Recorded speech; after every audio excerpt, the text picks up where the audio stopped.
Moving into carbohydrates, we're going to talk about the types of carbohydrates, metabolism and digestion of carbohydrates, endogenous carbohydrate production, dietary fiber, carbohydrates in disease, possible health risks associated with excess carbohydrate intake, and we're going to talk about the difference between glycemic index and glycemic load. Carbohydrates types, we have your monosaccharides. This is going to be a simple sugar, has a cyclic structure, and is composed of carbon, hydrogen, and oxygen at ratios of 1:1. Okay, so C6H12O6, that's your 1:1 ratio. While galactose and glucose are composed of 6-membered rings, fructose has only a 5-carbon atom bonded to each other in ring form. So think single chain. Principal monosaccharides, glucose is the most basic building block of carbohydrates. Fructose is the sweetest of all the carbohydrates, and galactose is generally not found in pure form and found often in dairy, but not often found in its pure form. So when we're talking about monosaccharides, we're generally talking about glucose and fructose. Disaccharides, a disaccharide is a sugar formed when 2 monosaccharides are joined. So it can be 2 glucose, it can be a glucose with a fructose, it can be a fructose with galactose, any combination, but 2 monosaccharides are joined. And disaccharides are soluble in water, as are monosaccharides. So the more common principal disaccharides are going to be sucrose, lactose, malactose, and trehalose. All of those are found pretty commonly in foods except trehalose.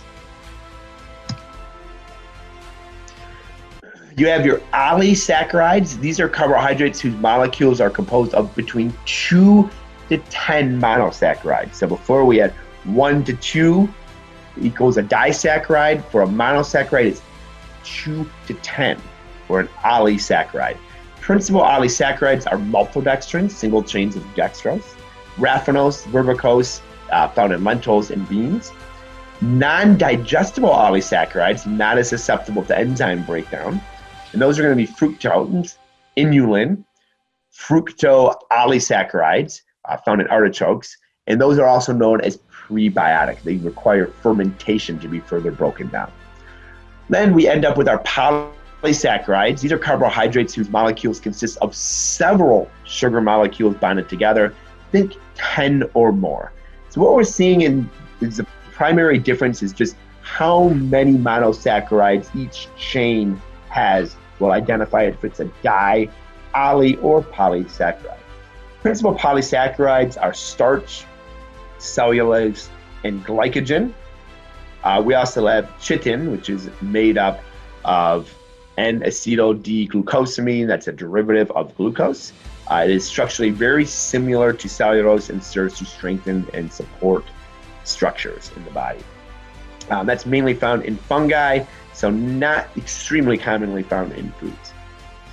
The following tissues use glucose as fuel: red blood cells, brain, and nervous system. So the carbohydrates tend to be those systems' preferred energy source.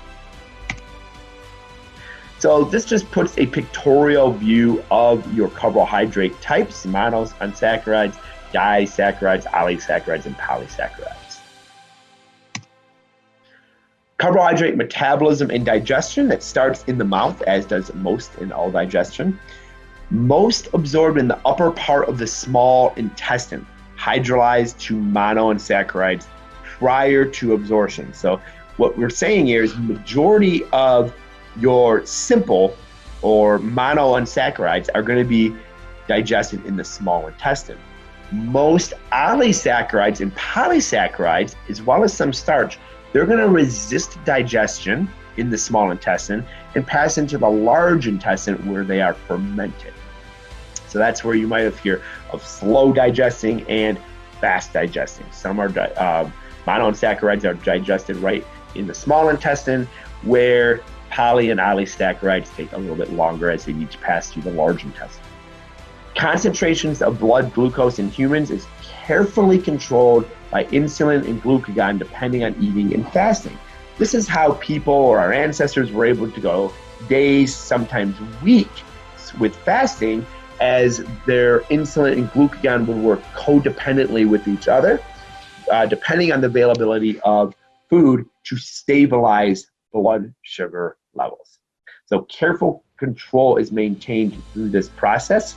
And this, again, prevents us from starving to death if we were to go multiple days without food. Glycolysis is the breakdown of glucose to ATP, to pure energy. Gluconeogenesis is the conversion of non-carbohydrates to glucose. So, for example, proteins being turned into glucose would be gluconeogenesis. Glycolysis would be a conversion of stored glycogen to glucose. So we store glycogen in our liver and our muscles. And glycogenesis would be synthesis of glucose from, or of glycogen from glucose. So that's when excess glucose could be stored as glycogen. The average human can store about 85 grams of carbohydrate via glycogen in the liver and roughly 359 grams in their muscle. Obviously, more muscled individuals or individuals with higher muscle masses have a higher storage capacity. The body can make up to 130 grams per day from non-carbohydrate sources. So that's how our brain and red blood cells will get the energy that it needs as far as from glucose, because your body can make up to 130 grams per day from non-glucose sources. Dietary fiber dates back to 1937, perhaps even before, where they found that if they added bran into some of the soldiers' meals in the hospital, that it helped improve constipation. Bran was used on ships in World War II as a regulation of diet to treat constipation. Fiber was investigated as a link to reducing cancer as early as 1960s. We have two primary types of fiber that are relevant to us and our clients: are soluble, non-cellulose. This type of fiber dissolves in water to form a gel-like material. It can also help lower blood cholesterol and glucose levels, absorb water in the gastrointestinal tract, binds with bile salts, therefore promotes the elimination of cholesterol. So your soluble fiber is going to go slowly through the small and large intestine, kind of bind to different things like cholesterol, and think of that as just cleaning out your digestive tract. Insoluble or cellulose fiber, this type of fiber promotes the movement of material through your digestive system and increases stool bulk. So its benefit can be for those who struggle with constipation or irregular stools or diarrhea. So that's where the insoluble cellulose fiber will come to. Most plant-based foods contain both soluble and insoluble fiber. The microbiome and the process of fermentation allow us to extract energy from fiber. So it's a common misconception that fibrous foods don't count or don't have a caloric requirement to them. It's not as much of a caloric requirement. It's roughly 2 to 3 calories, but our bodies are capable of fermenting and extracting calories from dietary fiber. So fiber is reported to be a weight loss aid, as it does make you feel full, slows gastric emptying, and scientists, again, do give it a caloric value, depending on what research and what country that research is coming from, of 2 to 3 calories per gram. That's for insoluble fiber. It's a little bit higher for soluble fiber. So a lot of times carbohydrates will be vilified as, oh, we just eat too many carbs.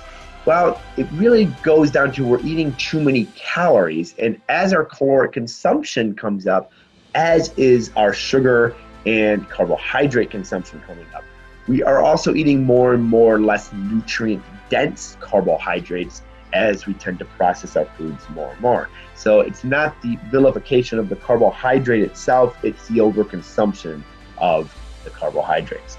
So 200 years ago, the average American consumed 2 pounds of sugar a year. If we fast forward that to today, the average American consumes about 152 pounds of sugar in 1 year. If you just do the caloric math on that, that's just a lot of calories.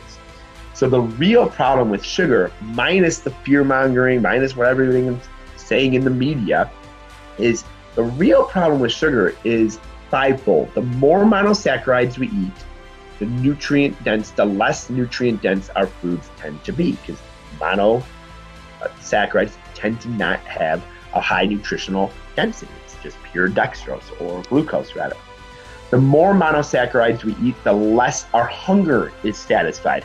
Our body is hungry for two things. It's hungry for calories that monosaccharides provide, but it's also hungry for vitamins, minerals, electrolytes, dietary fiber. Those are also needs the body has, and it doesn't get those from monosaccharides. The more monosaccharides we eat, the less fiber we tend to eat. So we tend to be more hungry when we're eating a lot of monosaccharides. The more monosaccharides we eat, the more monosaccharides we eat, leading to weight gain. So what that's saying is, when we're eating a lot of monosaccharides, we're not quenching our body's hunger.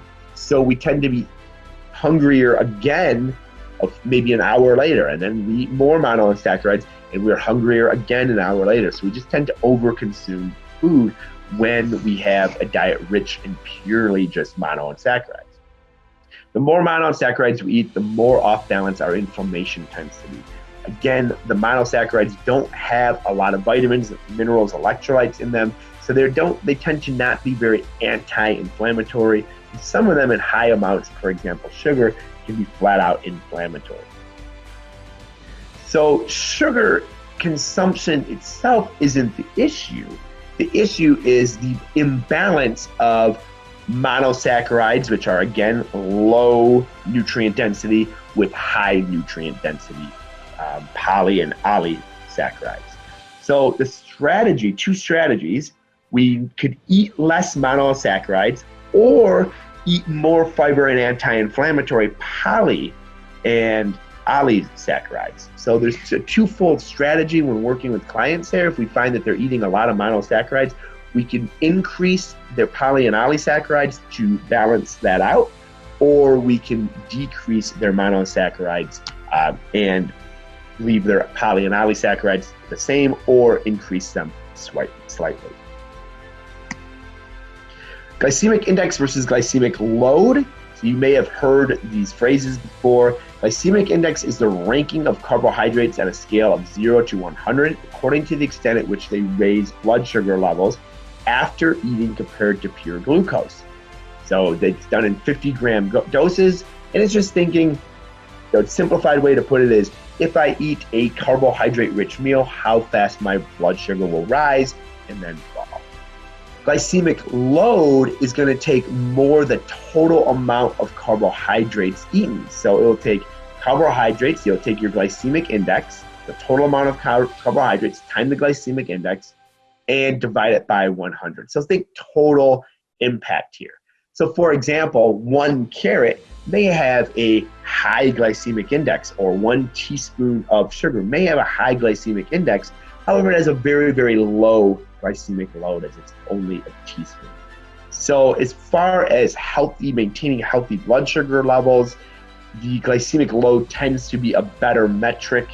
And it's important to realize that both of these metrics, I wouldn't go as far as to say they're outdated, but they're not as relevant as other substrates that we eat along with our carbohydrates also will lower the blood sugar response. So for example, the addition of fiber, fat, and or protein can lower both the glycemic index and the glycemic